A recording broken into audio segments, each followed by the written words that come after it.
Okay, we're good. All right, we're live. All right. All right.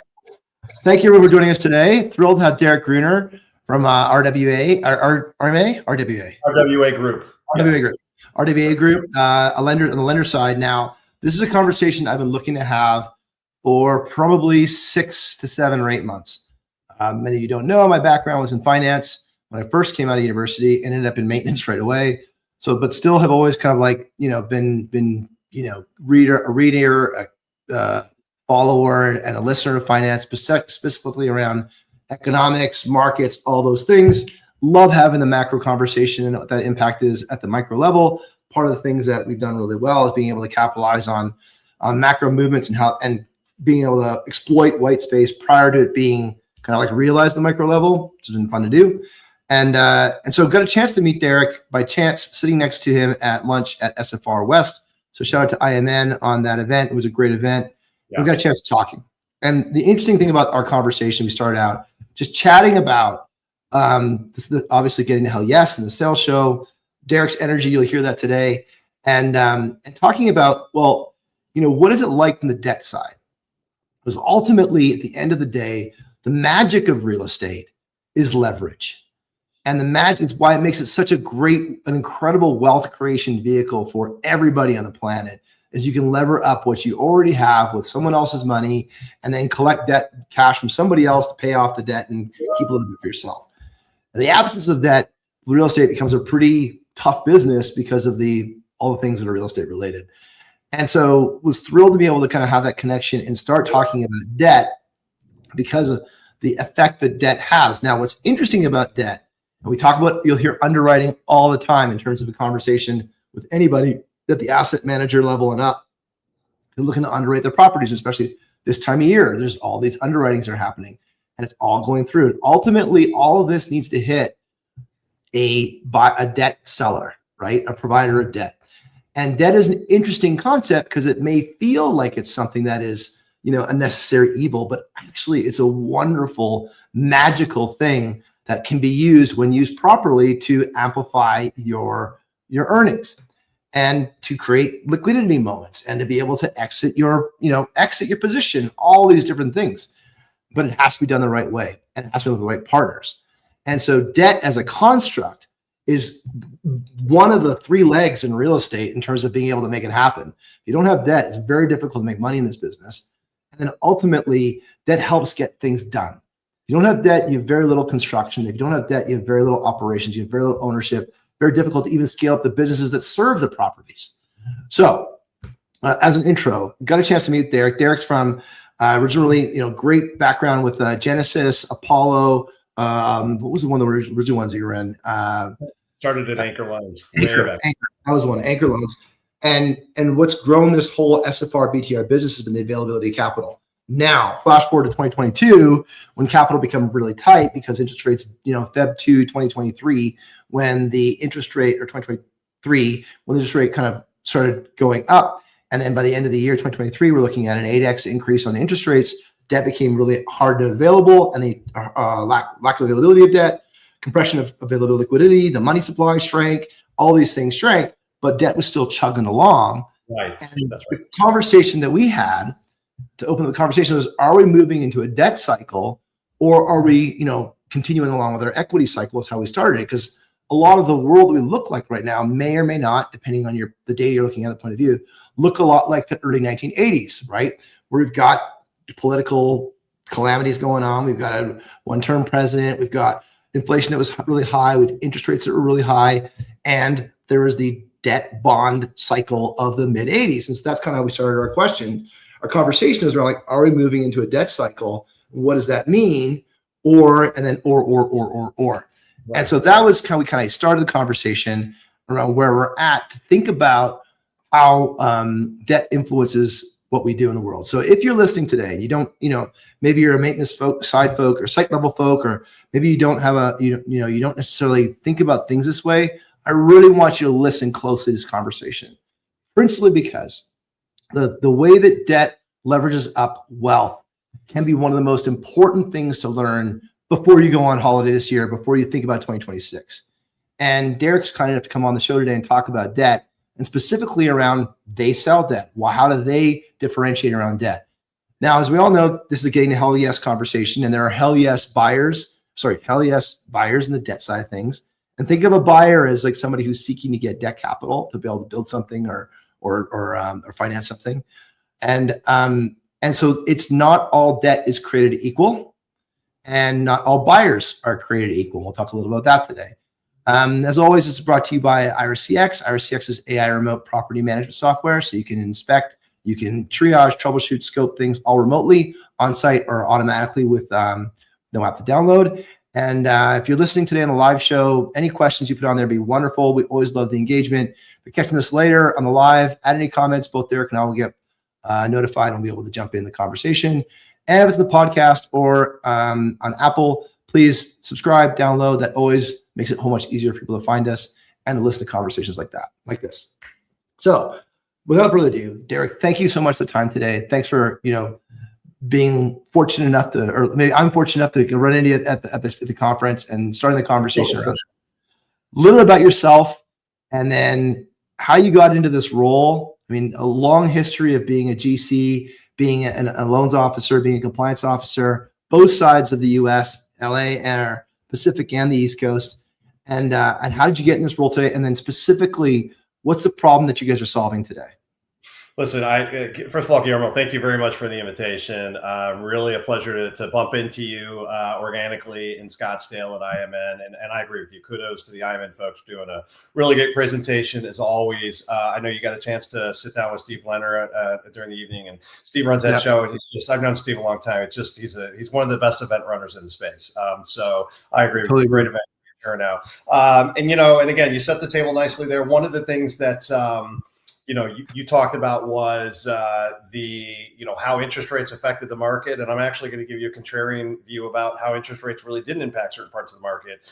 Debt more expensive. But before that, let me just briefly dive into my background. So I've been a practicing attorney now for about 20 years. But I started my career decades ago as a retail loan officer, worked my way into being an account executive, regional, and then a little bit larger than that. Ended up going to law school in the early aughts.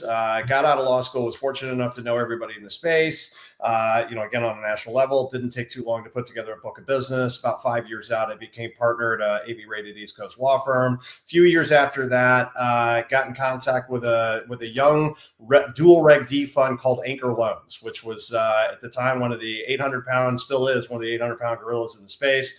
They brought me on as their first general counsel. I helped create their legal department. My buddy Puyan Zavari is still the general counsel there, and I hired him right out of law school.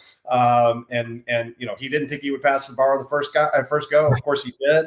I told him day one that that there's no time off for good behavior at Anchor Loans. 13 years later, he's still in that chair. So. Oh man. That's kind of how it goes. But and then a number of us peeled off of Anchor Loans and started Genesis Capital. And so I was there along with a couple of other folks I'm going to mention in a second at the very beginning of Genesis Capital. We went through a couple of different iterations. Genesis Capital ultimately, as everyone knows, exited to Goldman Sachs. And then, various players kind of went off and did other things. And so the coincidence is that two of my partners, our founder, Justin Mitchell, and our COO, Justin Atamian, are both Genesis Capital alum, right? So we all were part of the inaugural class of Genesis Capital. A lot of our senior VPs and directors on down are also folks either from Genesis or from when Justin and Jason left Genesis, they created Quanta. So a lot of those folks are with us now. We're very fortunate to have, as a group, some of us have 15 plus year histories. So it's a great organic organization. We all know each other real well, including knowing one another's idiosyncrasies, which is really important for, Right. Exactly. Yeah. Grind down those idiosyncrasies as soon as possible, address them, right. And that creates a much better environment. And, one of our ethoses at RWA Group, besides being a lender in the space, is also to have created an environment where we wanted to, the type of place where we would have wanted to work early in our careers, right? Like we've been successful at doing that, creating a cohesive team. And obviously, we're very fortunate that we've got talent. And look, we recognize the fact that talent can go anywhere, right? It's not just what you pay talent; it's how you treat talent. And so we try to go out of our way to really make our talent feel like they are part of the team, because the truth of the matter is they are, and the real truth of the matter is without them we wouldn't have a company. So there's a lot to be said for that. So, and RWA Group is very similar in the mold of the Genesis Capitals and the anchor loans of the world. Again, a lot of us came from that. A lot of our borrowing base are folks that have been with us now for close to a decade. Our focus is all tier one operators, across the U.S., all the major MSAs, and these are folks who are prolific builders, prolific flippers, and they are solving the housing crisis one house at a time. And we're happy to be their debt partner. So with that, let me kind of dive in on a couple of different things. So first of all, I mentioned a contrarian view, right? So yeah, tease me.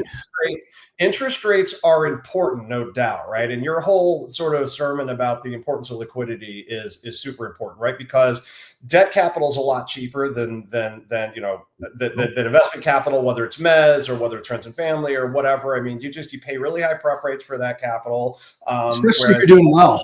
100%. Oh yeah, absolutely. Right.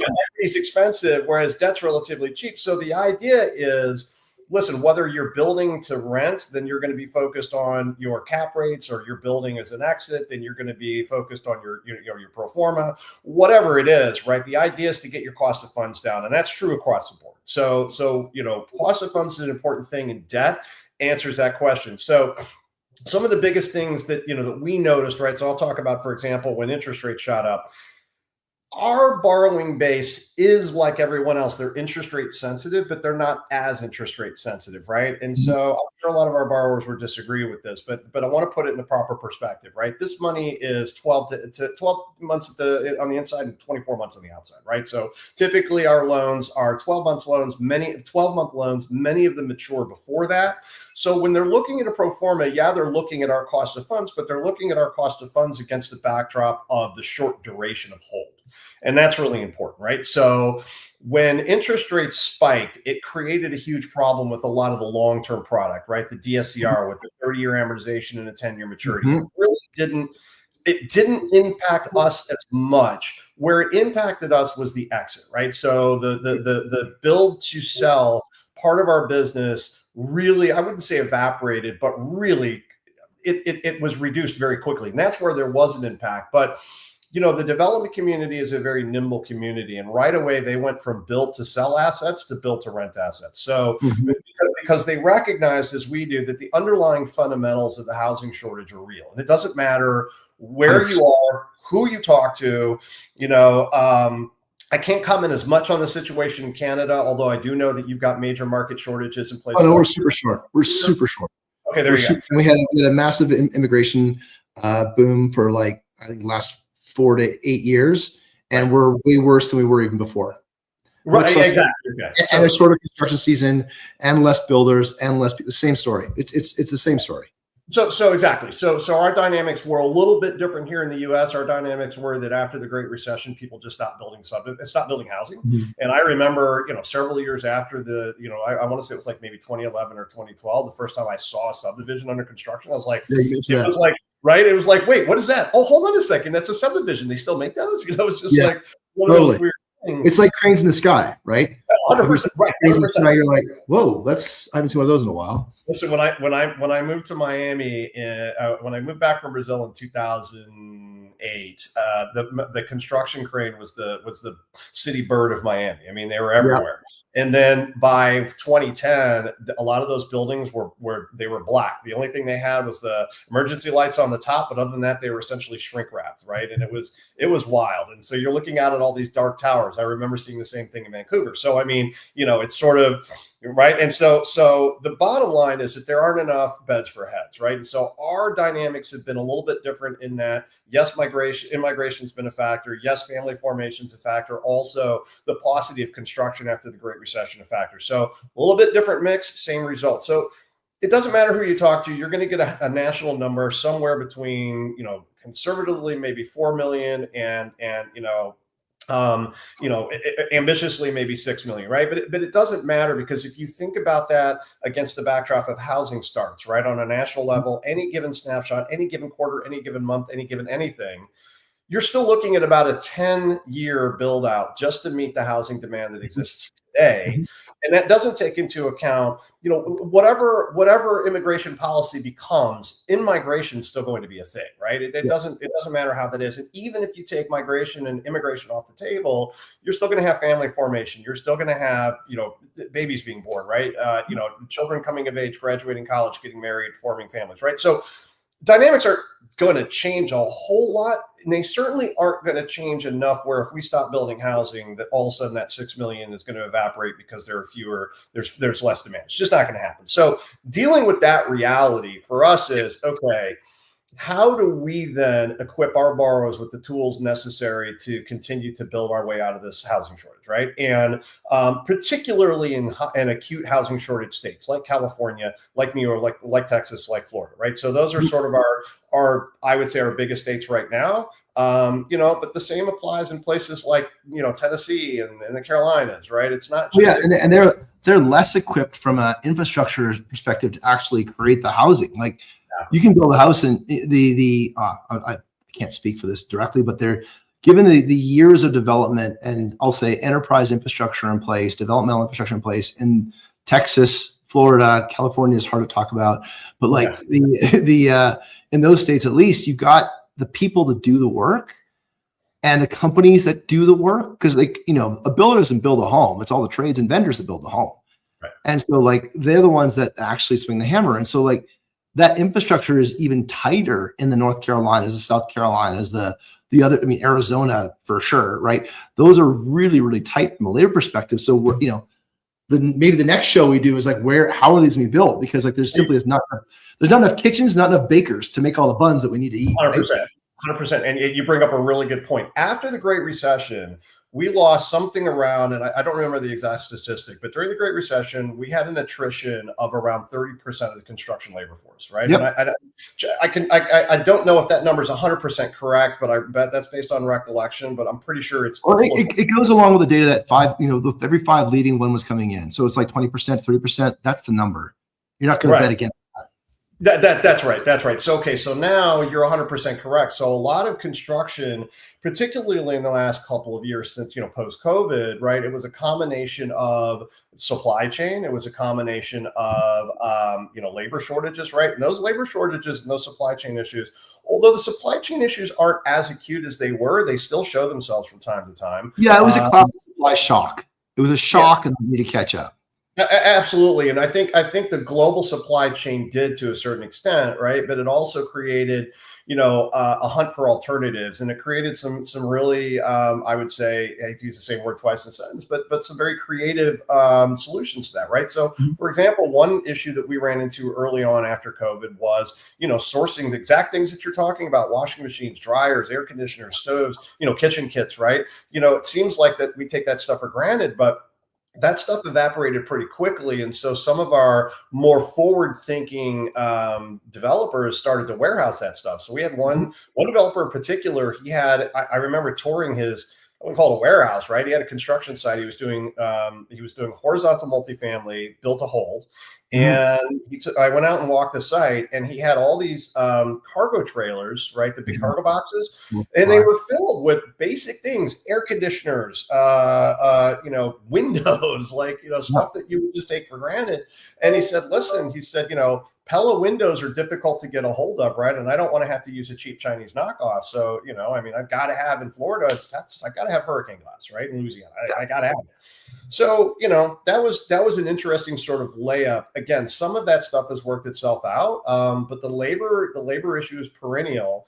And, again, migration is certainly a factor, right? And so how the current immigration policies are impacting, construction, it's TBD. I mean, it's, and then again, it's not a function of how, it's not a function of what immigration policy is. It's a function of how immigration policy is applied.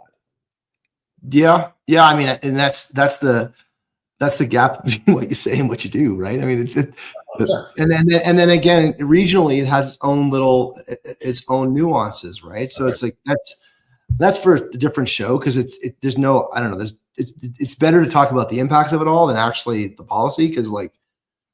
Yeah, agreed. That's you can do a whole show on that topic, right?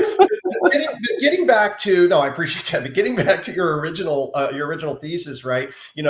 Whether we're in a debt cycle, I think it depends, right? In other words, I think the argument can be made both ways. Now, I would say to your earlier point, right? Does this rhyme with the early '80s? Does it rhyme with the mid '80s? Right? Like all like 84 through '87. I see similarities, right? I also see similarities in the run up to the Great Recession, but with fundamental differences, right? And so one of the fundamental differences just in the debt market overall is that homeowner liquidity is substantially higher than it was in the aughts leading up to the Great Recession, right? And so you don't see, I remember like the 80-20 products, right? 520 credit scores or 580s or whatever it was, right? And they were, giving 100% financing to buy non-owner occupied on a no income verification loan, right? And so that was an actual thing. And so you had all these houses, especially in places like, suburban Las Vegas and suburban Phoenix and Lee and Collier counties. Was it Pleasanton, California? Stockton, California, ground zero. It was Stockton, right? Stockton, I think it was one of the first bankruptcies filed by a municipality, right? So, I mean, you had real fundamental issues. The issues now are different, right? And so in the housing shortage, to some extent, is exacerbated by this, right? Or certainly aggravated by this, which is you have people in their homes that have a lot of equity in their homes, but they're fundamentally trapped because they're in, a sub 4%, mortgage, right? And right now, even with a little bit of attrition in the 10-year, you're still seeing yields at this morning, I think it's like 4.17 or thereabouts. So the point is you're still seeing 30-year rates that are substantially higher than they were years ago, right? And so if you're a homeowner and you're and I say trapped because the reality is you can stay in your home with a mortgage you can afford, but to buy that same house for those same dollars in that same, MSA, your housing payment's going to go up, $1,000, $1,500 a month. The pricing and the financing. Correct. Exactly. To say nothing of, increase in insurance, increase in real estate in certain markets, right? Or, even HOAs in states like Florida that are reacting to mandates, that are, requiring certain types of reserves, and they're requiring that CapEx be moved forward, and that OpEx be accounted for, and so on and so forth. So my point in all this is that, yes, you could make the argument that we have markets that are similar to the early aughts and similar to the mid '80s, but there are also fundamental differences, right? So there again, during the leading up to the Great Recession during the aughts, I mean, again, we had, I forget what the figure was, right? But the amount of liquidity that somebody had in their home on average was less than 10%, right? It was really low. From what I looked at, and I think nationally it was probably still less than 20. Now that number is much larger. Most people have a significant amount of equity in their properties. I saw a survey, and I'm sorry, I should have written all this down, but I saw a survey the other day that was talking about home ownership in the United States that had PMI, private mortgage insurance, right? And so the threshold for PMI is that you have to evidence that your appraised value of your home is less than 80% of that your mortgage balance is less than 80%. Yep. So the percentage of non-FHA, right? So taking that out, non-FHA, non-VA, percentage of homeowners with agency mortgages that no longer were subject to PMI was one of the highest that it's been in decades. So to me, that's an indicia of a market that's a lot less mobile than it used to be in terms of people moving from home to home. The market's, again, it's much less mobile than it used to be, but also I think there's a higher, again, how the statistics actually shake out, I think it's irrefutable that we have higher equity. Homeowners have more equity in their homes today than they have for a very long time.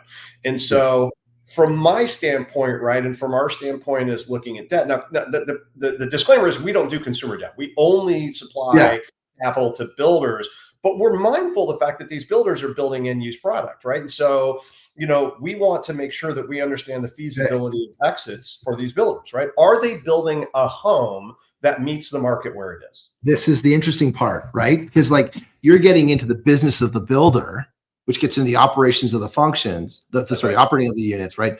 So this is the part that's kind of like where everyone's starting to kind of like get their head around. I think we'll see a lot more of this in 2026. Is, debt's got the wallet, and so debt has I'll say that I haven't heard from anybody anecdotally that the bankers are asking about how we do things or where we're building things.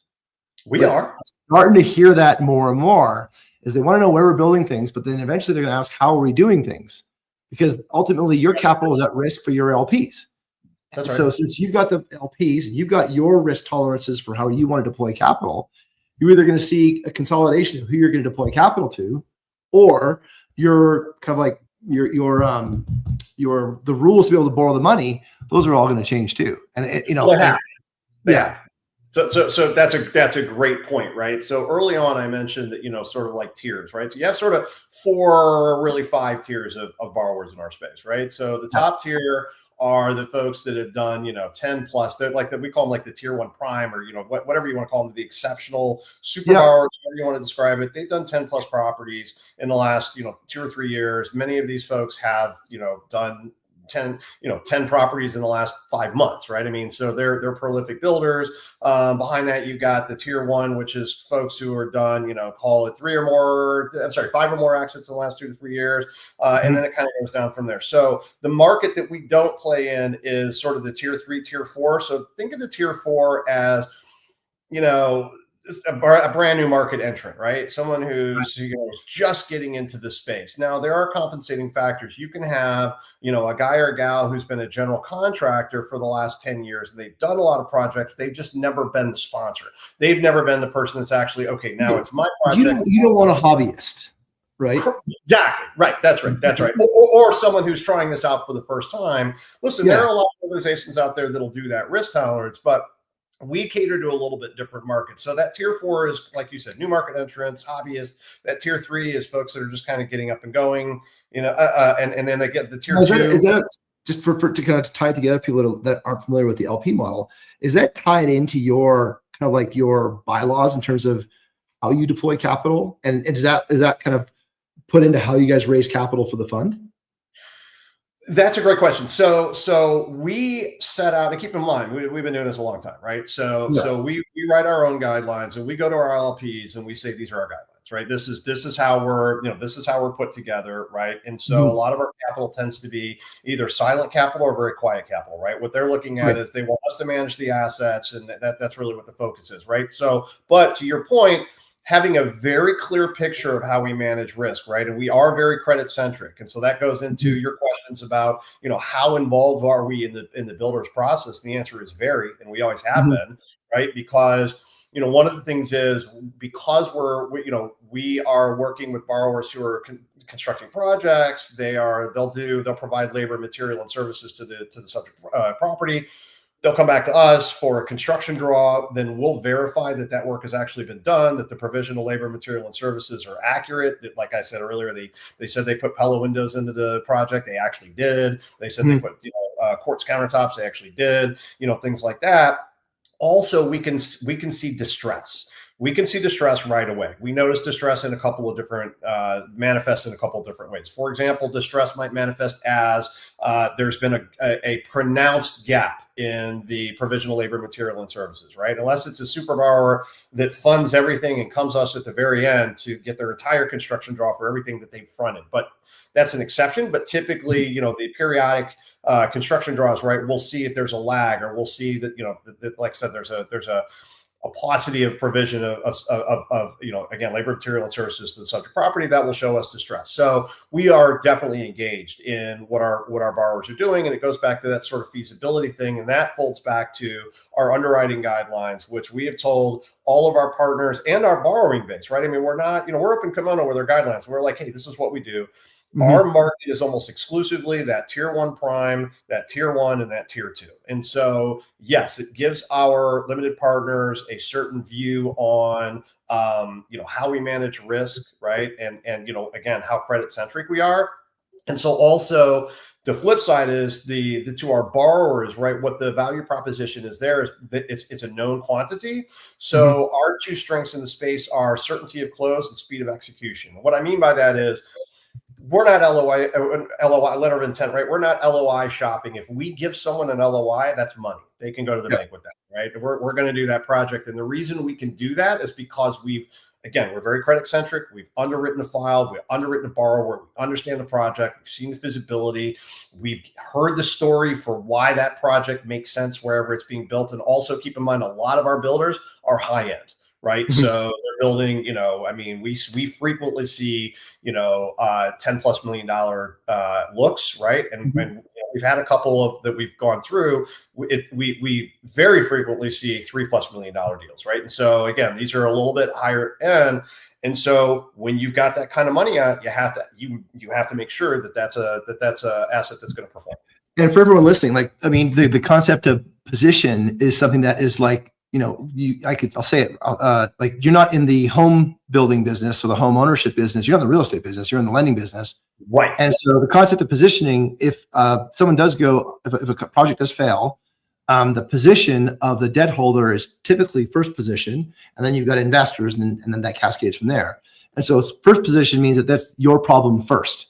And then it's up to you to figure out how to work with an agent to figure out how to recoup as much as you possibly can. And then whatever's left over goes back to the investors. And so if you are an investor and you've borrowed money and the project doesn't work out, then that money is liquidated, the debt gets paid first, and then you're in the first position. So the reason why de-risk is such a high profile activity for a lender is that the lender does not want to be in the home selling business. Right. Especially homes that are half built. That's right. Right. Well, because that's a bad business.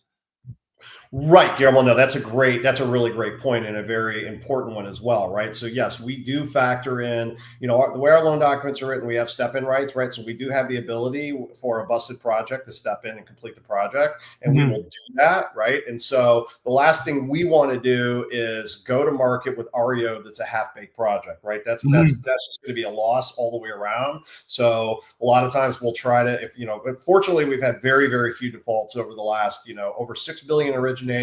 Historically, I think we've had a default rate of less than 1.5%, and we've had zero capital loss. And so the way we manage that is, that goes back to twofold, right? So we talked about the credit side of the business. Now let's talk about the asset management side of the business. I got a little bit into this when we were talking about, about how involved we are with right. Yep. And the important sort of veneer on that, Guillermo, is we think of this as a strategic alliance partnership with our borrowers, right? Because these are annuity borrowers who we've been working with for a long time. These are established relationships, and it's that that flow, that strategic alliance that really makes the partnership work.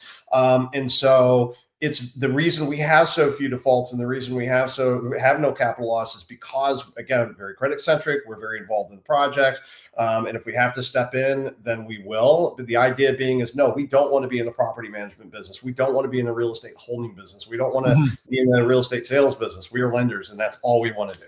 Yeah.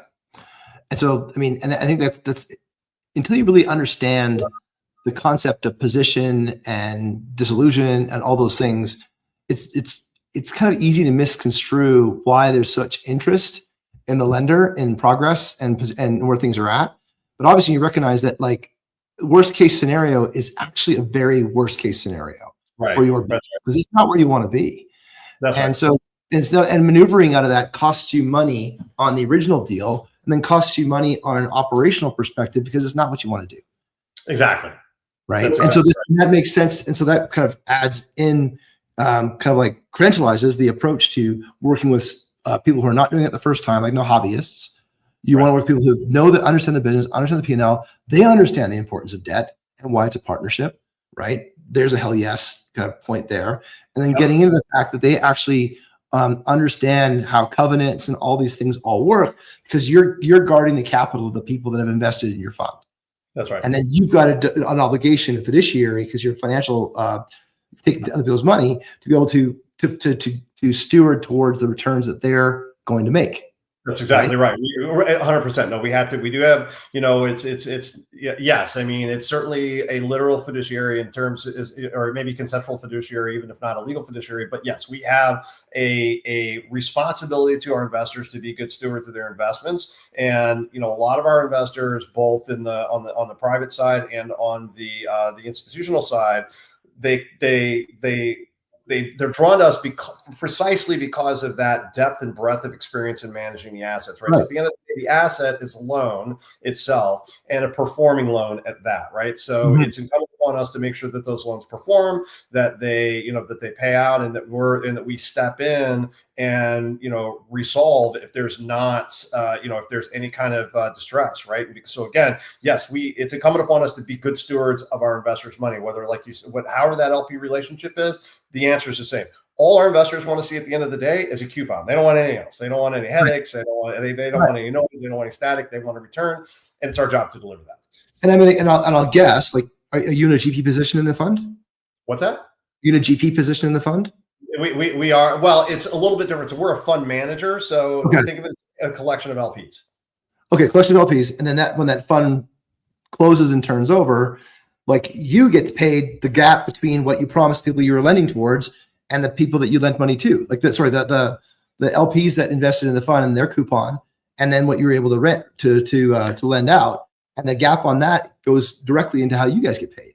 Yeah, that's yeah. I mean, that's one way of looking at it. So there's a little bit more nuance to it, but yes, at the end of the day, our value proposition is that we can deliver a return, a targeted return to the investor. Again, whether it's an individual investor or an institutional investor, that we can deliver the targeted rate of return, and then there's once we get above that hurdle, right, then there's kind of a split, right? There's a promote that gets split up, right? And so the idea is to have that alpha, right? I mean, look, nobody works for free. So at the end of the day, we're looking for that alpha, but we don't get that alpha until we've provided that to our investors. Again, whether they're institutional investors or private investors, right? And again, there are a lot of different layers to that, right? There's, and also, we also, deployed, we also managed that. We also leveraged to a certain extent in some of our funds precisely to make that yield.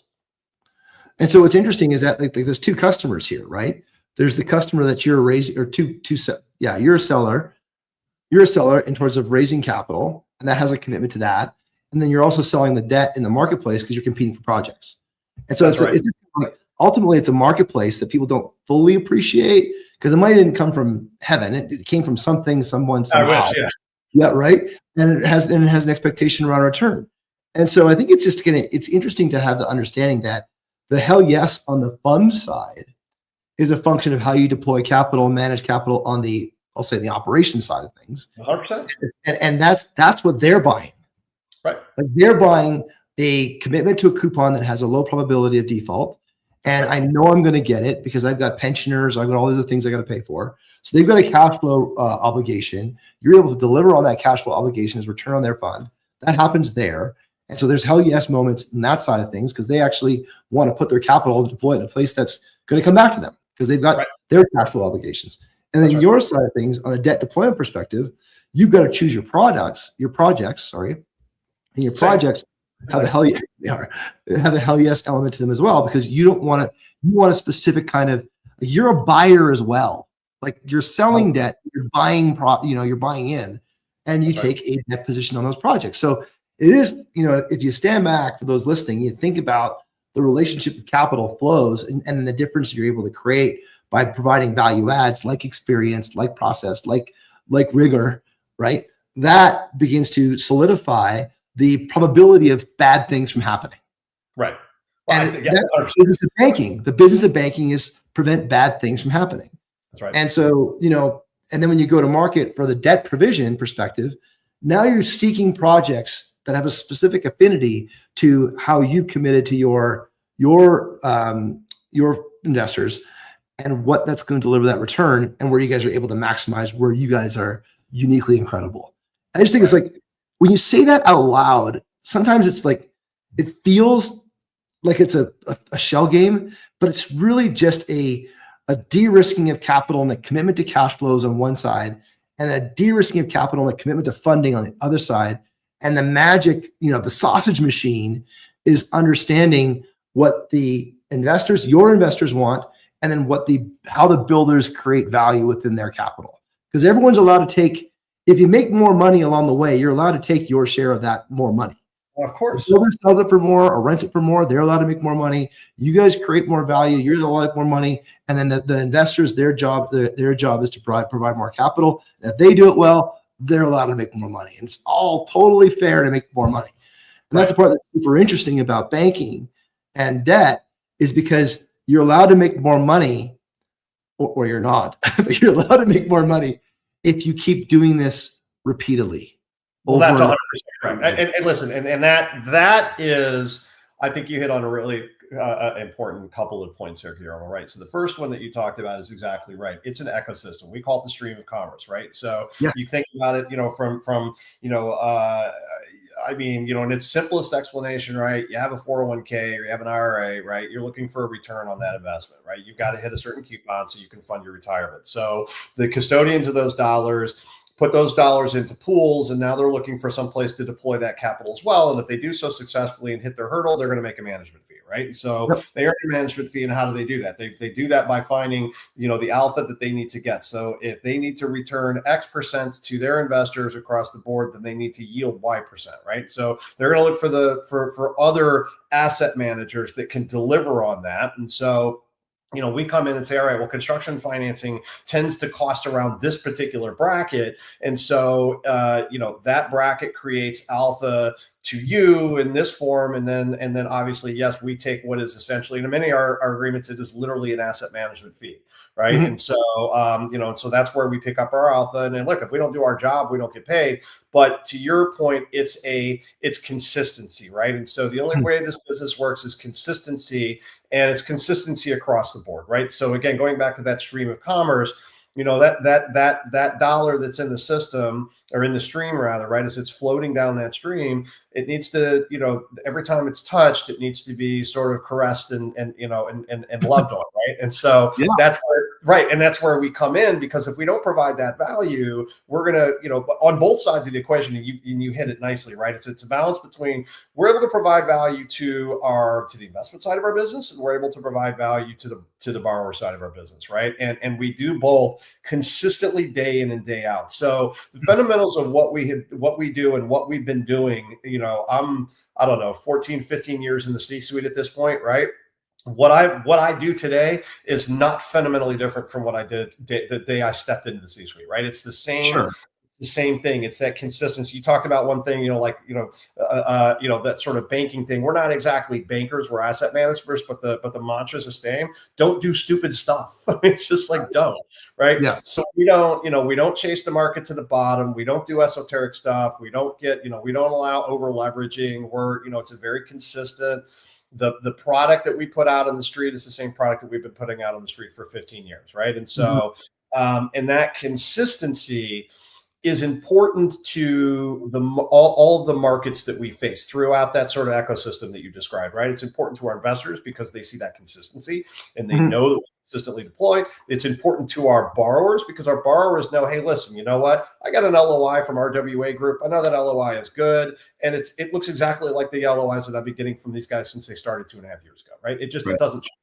I respect innovation very much, right? And we're always trying to innovate. We're always trying to get better. But innovation doesn't come from chasing a market. Innovation comes from improving market, right? It doesn't come from, this isn't tech. We're not gonna run fast and break things, right? Because we don't have that luxury. We're gonna move slowly, not slowly, but we're gonna move consistently and deliberately. Yeah. Yeah, well, because then the more consistently you operate, the more zeros you can add to each end of those equations, right? The more you can raise, the more you can get paid, and the more you can lend out, right? Or get lend out, and the gap in that is get paid. Because ultimately, that's the part of that's the beauty of capitalism, is that you're repurposing capital, you're upgrading capital. I'll put it that way, right? You're upgrading capital so way that, because money in a fund doesn't really do much, right? But you want to get more than that, because you've got to de-risk relative, portfolio theory states you've got to be able to be an allocator and put your assets in certain categories so you get the better returns, because not every category doesn't succeed. And so right? And that goes back to that concept of strategic partnerships, right? Look, we want our borrowers to succeed, obviously, right? I mean, it's axiomatic that a successful borrower is going to be, it's going to repay successfully, right? And so we want to put those tools in the hands of the people who need them, right? So our borrowers. So we try to get creative with our borrowers, not in a crazy way, but creative in terms of approach. Okay, well, this is what you're looking to build, and maybe in this market, $2,000 a square foot works, right? But in this market, $750 a square foot or $500 a square foot works, right? And so it's really that important part of understanding the borrower, understanding their market, right? Because no two borrowers and no two markets are created the same. So it's really intrinsically understanding that, and we put a lot of effort. We have our VP, one of our VP analysts, right? This guy is, he is. His name is Peter Panos, so shout out Peter. He's a meticulous analyst, right? He really looks into markets, and he looks at data points. I mean, if you see this guy's spreadsheets, right, they're just their next level. And so he's doing what a true analyst does, really understanding the market, really understanding, the value add, right? So that now we can go back to our borrowers and say, hey, listen, Guillermo, okay, you're building this project in LA. Have you thought about this, right? Mm-hmm. And really, and and you may say, hey, you know what, I didn't think about that, but okay, that makes sense. So that's where we try to be a value add to our borrowers, to be that partner, to say, hey, look, we're not going to give up the trade practices of each one of our borrowers, but we can tell you generally what we've seen that's worked. And so, for this to mark, whether you're building, AUMs or whatever it is, alternative ADUs, right? Whether you're building ADUs or you're building a new type of multifamily, or you're trying to build whatever. But the point is, knowing the market is a value add for us. It's a value add for our investment partners. It's a value add for our borrowers. Well, it's a nice little thing because everybody wants to be de-risked, right? And you guys are an aggregator of information because you see more deals than the individual deal maker. Right. So why not share that de-risking understanding? Because there's no benefit to you hoarding that information, right?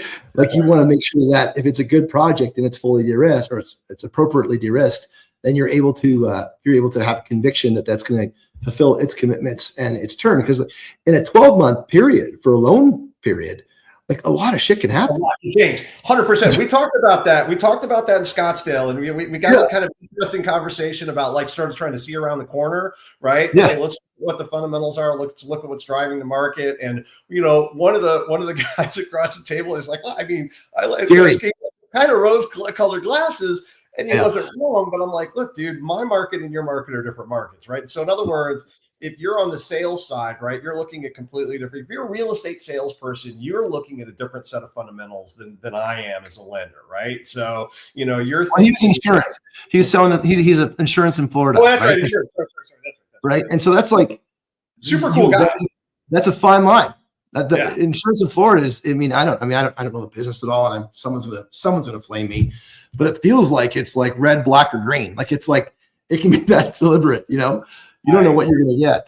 Listen, I don't try to understand the insurance market really in any state anymore. I've given up that a long time ago. Leave it to the experts, like the guy that's across the table. It's one of the industries that I wish I gotten into like a long time ago, because it feels like it's like as you get more in your career and you're paying for more insurance, I'm like, I get it now. I get this. I get like the buying part of it, not the selling part of it. That's right. Yep, exactly. Yeah. And so, it's so again, and, this goes back to sort of what we, kind of what we were talking about, I think we talked a little bit about, how do we see housing demand over the next, I forget what it was, call it the next 10 years. Yeah. 10 years. Right. We've got the millennium gap that we're trying to close. Right. And so it's kind of like a bit of a generational, curve that we're trying to fulfill. No, and for a separate show, like, I'll be curious to see how the curve fulfills itself, because we don't want to have a bunch of empty homes. But I think it's going to backfill itself. We're not going to be in a position of empty homes. Like, it's interesting to go look at like the Midwest and the older product that's in like the Ohios and the Pennsylvanias and the Illinois of the world, and see how that's kind of not being backfilled versus the smile states that are really getting backfilled, and how that's going to work. But then you also see interstate migration, kind of like doing its own job, where people are actively moving out of the Illinois into the Arizonas and taking all those units and guess what's happening now is we're getting a rebirth. It's like a rainforest. We're getting a rebirth of the Midwest because there's affordability there.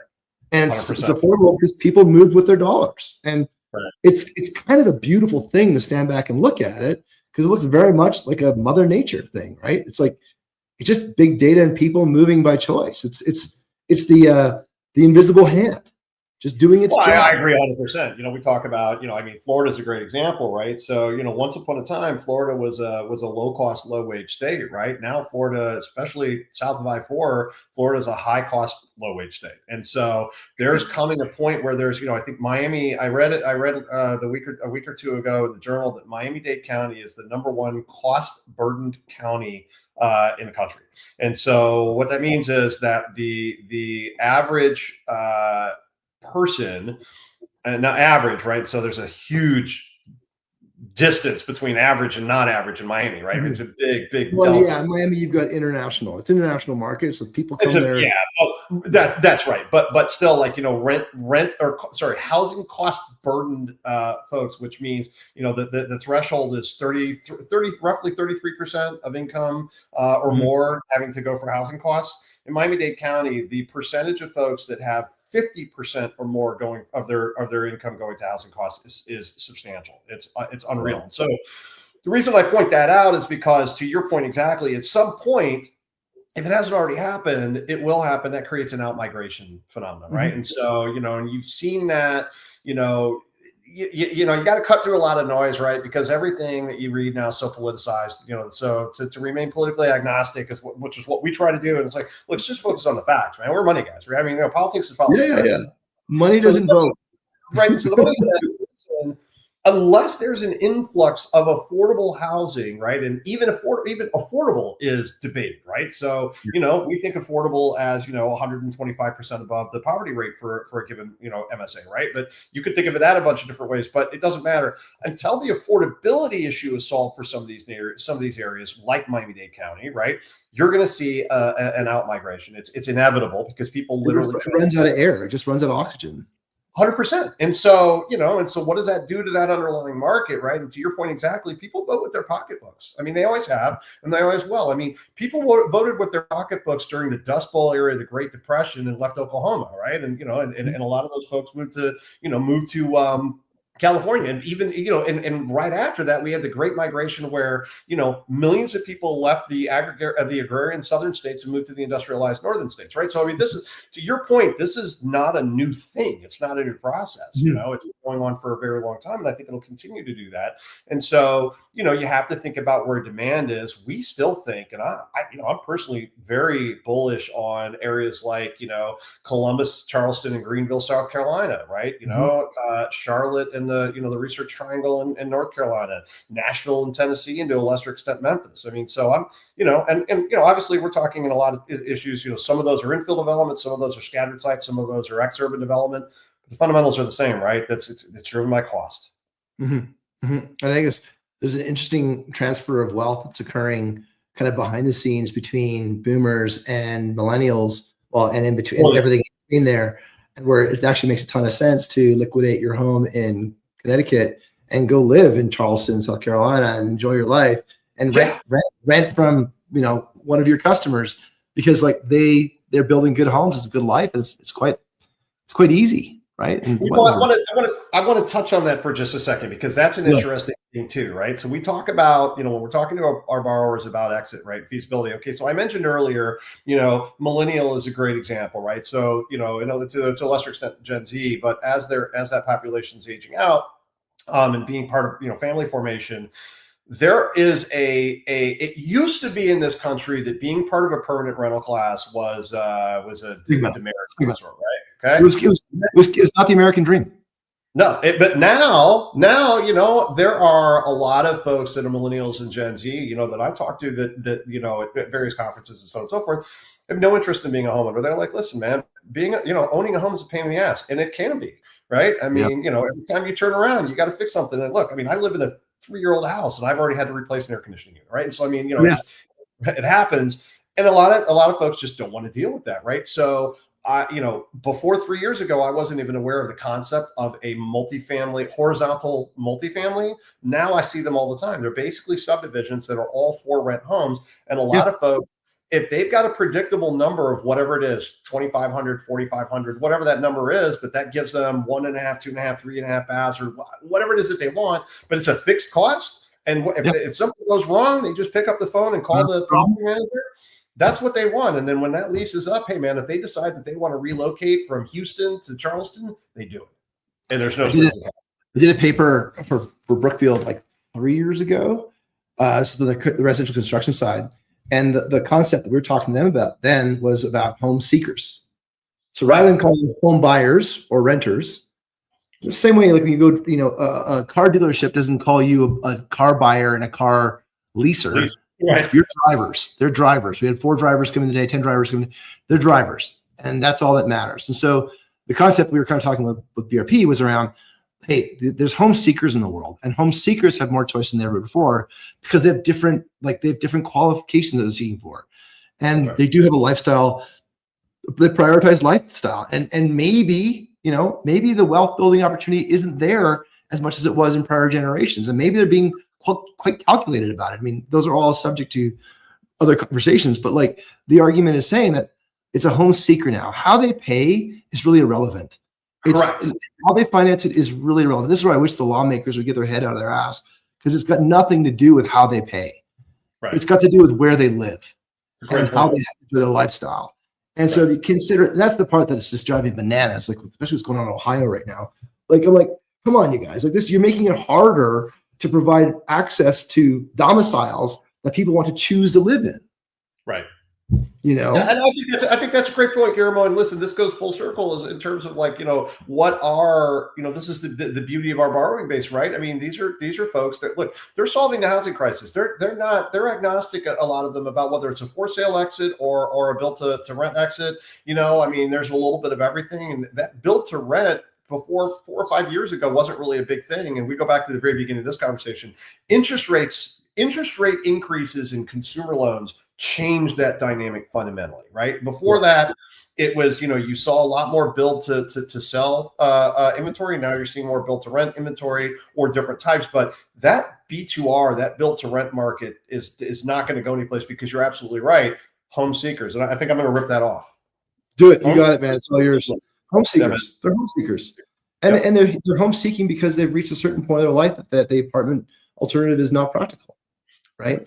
For whatever reason, right? Either it's affordable, or it's down, or it's maintenance cost, or it's insurance, or what have you. Yeah, but it's something.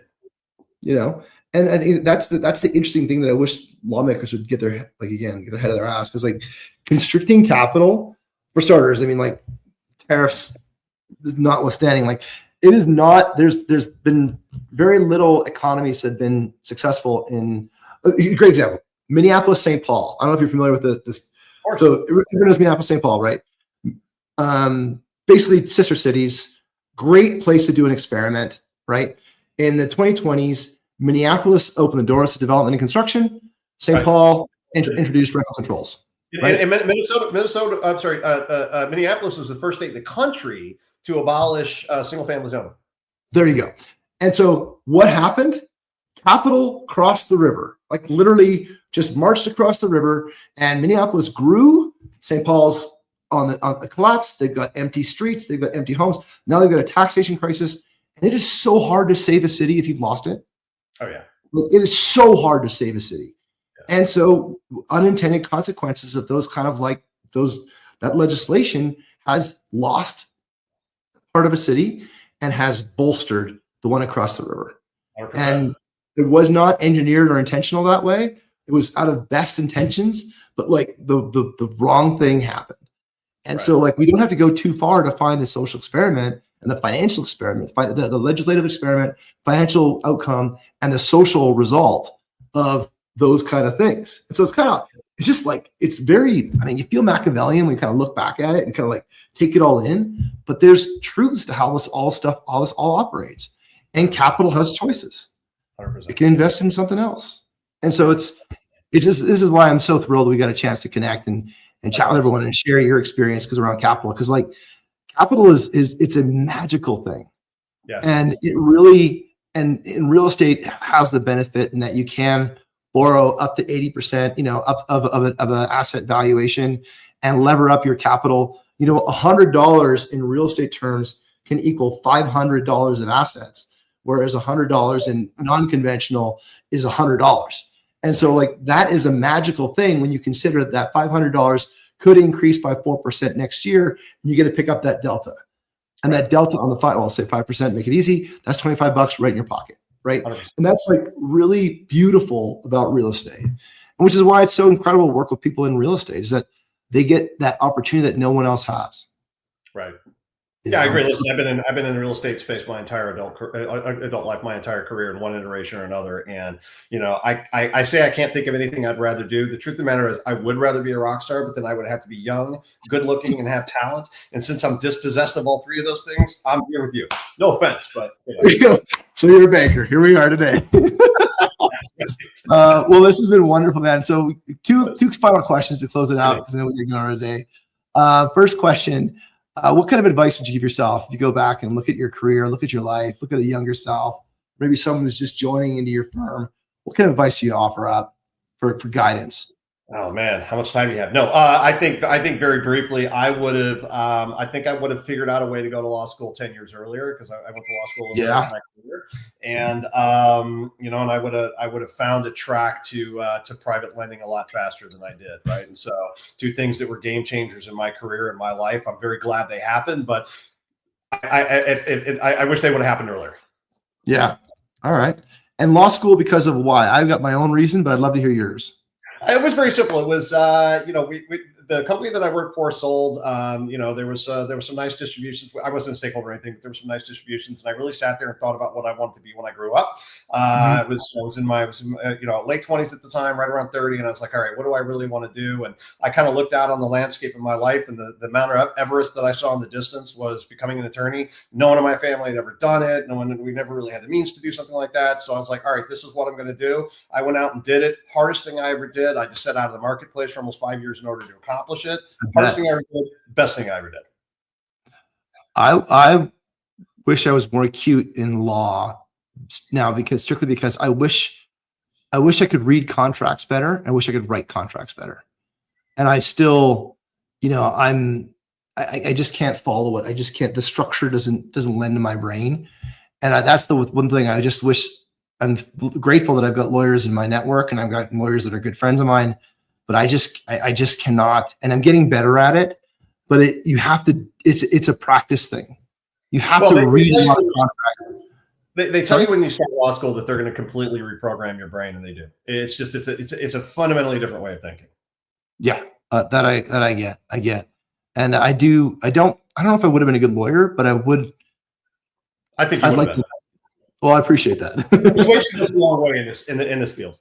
Yeah, no, okay. And then the next one is private debt is. I had a good conversation with a buddy of mine who's been in the equity side for at least 4 years, and obviously where I live, debt is a huge business, given the levering up for energy businesses and stuff like that, and asset-based industries. But the debt thing, to me, it's always felt like it's been a bit cloaky, like it's been something that no one talks about, but it's still around. And then more and more that I learned about private debt, I'm like, oh, this is fascinating. Right. So I appreciate the conversation today, both from my own learning and everyone that's listening today. And and then the last question is, who should we have on next? I was thinking about that, and I think that there are a couple of pieces you talked about that are really interesting. I want to leave with this, kind of talking about the law of the space, right? So it's a really fascinating space. I think that a couple of my good friends, either Nima or Kevin at Fortra Law, who also run Lightning Docs, would give you a great legal perspective into kind of how this business works mechanically from their perspective. Yeah. Right? So these are the guys, you talk about writing contracts, right? These guys have taken it to the next level. Not only do they write contracts, they literally write the loan documents that most major players in our market utilize, right? That they're actually like the sort of the go-to. There are a couple of great, providers out there, right? And I'm not disparaging any of them, right? I just happen to have known Nima and Kevin a long time. Again, Fortune Law is company or their firm. Lightning Docs is their document thing. These guys get insight into, a lot of the stuff that happens in markets that the public doesn't really see or doesn't even think about, right? So I think either one of those guys, and Kevin runs a podcast. Don't worry, it's not a competitor of yours. It's a completely different thing. It's for nerds like us, But anyway, but either one of those guys, I think, would be great to have on your program. Oh, I'd love to. I'll reach out to them, and if they ignore me, I'll get them a boost. I'll get a boost from you. That's awesome. Thanks, Derrick. Well, look, thanks for listening today. Thanks for sharing today.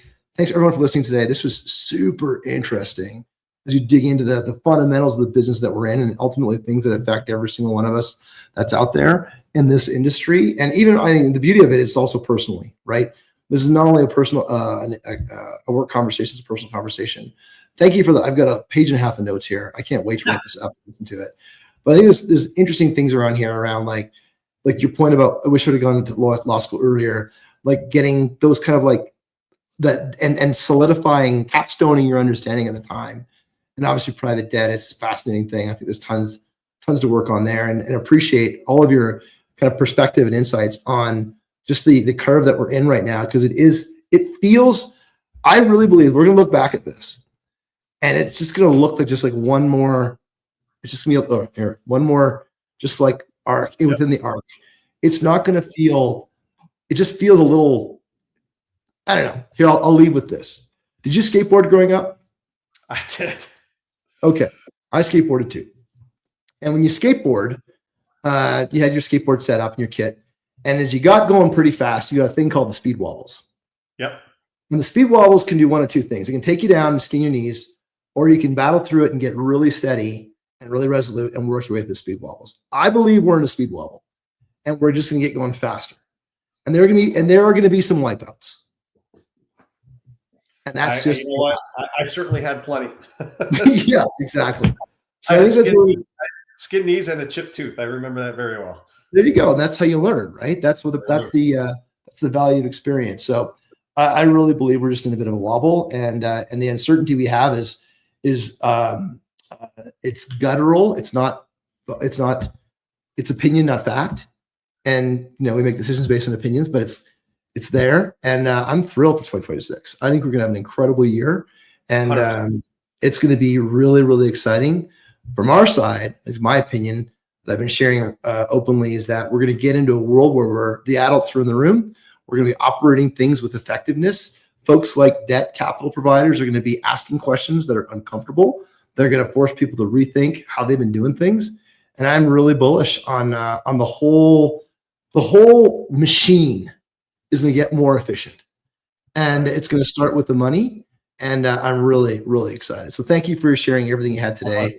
And again, everyone who's listening on LinkedIn, if you guys catch this after the fact, please add any comments. We'll catch anything there. And then on the back end of it in the podcast, any comments, any like and subscribes, we'll make sure the notifications are there again. Thanks, Derrick. Check us out at rwagroup.io. rwagroup.io, or reach out to Derrick on LinkedIn and see what looks different. I think that's the interesting point that you brought up in terms of, like, if you're a capital distributor, check them out. And if you're seeking to borrow for your and you have some experience building, and you're seeking to talk to somebody that has capital to deploy, take a look at them. I think that'd be exciting. That'd be an exciting outcome of this conversation. Wow. Wonderful. Thank you, sir. Have a wonderful day, everybody, for listening, and goodbye.